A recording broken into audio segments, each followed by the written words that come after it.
যা ঘুরে গেল, কিছু করতে পারিস না। কখন থেকে করছি, ভালো করে কাজ কর।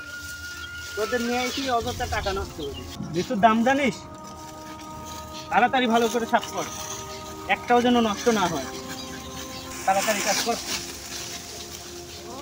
এ ভাই, তোর সাথে কিছু কথা ছিল ভাই। হ্যাঁ বল, কি করবি বল। আসলে ভাই, আমার মার খুব লিচু খেতে মন গেছিল। তুই ভাই,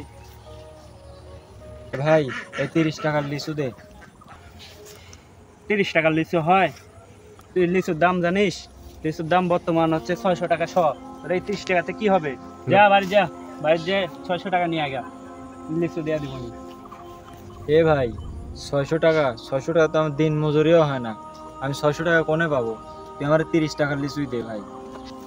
আরে মোর জ্বালা, তুই বুঝিস না? তুই কোন এলাকায় থাকিস না কই থাকিস? তুই তুই লিচুর দাম জানিস? একটা লিচুর দাম জানিস তুই? একটা লিচুর দাম 5 টাকা। কি ভাই, এখন লিচু 5 টাকা করে? তাহলে তো 30 টাকায় 1 2 3 4 5 6টা লিচু হচ্ছে। ভাই, ভাই তো আমার মা আর ভাইটা আছে ভাই। তুই 30 টাকার 20-25টা লিচু দে ভাই। আরে জ্বালা, তুই 20-25টা লিচুর দাম জানিস? প্রায় 250-300 টাকা 20-25টা লিচুর দাম। আর তোর এই 30 টাকাতে আমি 20-25টা লিচু দেওয়া দিব?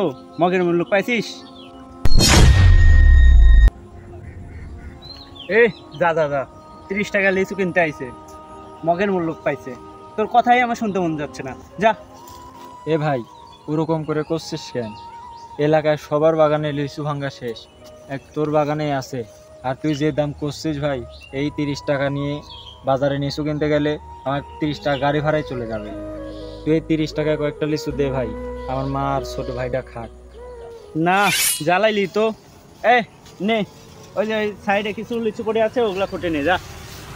এ ভাই, ওইগুলো তো ঝড়ে শুকনো পড়ে রয়েছে।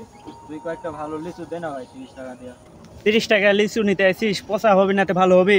এগুলা নিলে নে, নাহলে চলে যা ভাই, যা। এ ভাই, আমাদের দেশে কি হচ্ছে?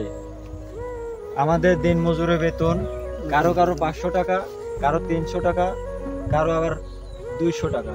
এ ভাই, আমরা দিন মজুররা 10 টাকা করে নিচু কিনলেও আমাদের একদিনের হাজিরা রাখি দিতে হচ্ছে। এ ভাই, উপর মহলের লোকেরা কি দেখে না আমাদের গরিবদের অভাব অনটন? বছরকার একটা ফল, লিচু, আম, কাঁঠাল, এগুলা খাইতে পারি না। আমের সময় আমের দাম বাড়ায়, লিচুর সময় লিচুর দাম বাড়ায়, কাঁঠালের সময় কাঁঠালের দাম বাড়ায়। তারা কি দেখে না আমাদের গরিবের কি বেতন বাড়ে না? এই ভাই, তুই নিলে নে, না নিলে যা ভাই, এত ঝামেলা করিস না, আমার অনেক কাজ বাকি। এ ভাই, তাহলে আর আমাদের লিচু খাওয়া হলো না ভাই। আমার মাকে বলবো নি, পরের বছর লিচু কিনে দেবানি। লিচু শেষ, আর এই লিচু সরকারি চাকরিজীবীর লোকজনই খাক। আমাদের আর আমরা এই গরিব মানুষ আর এই লিচু খেতে পারবো না।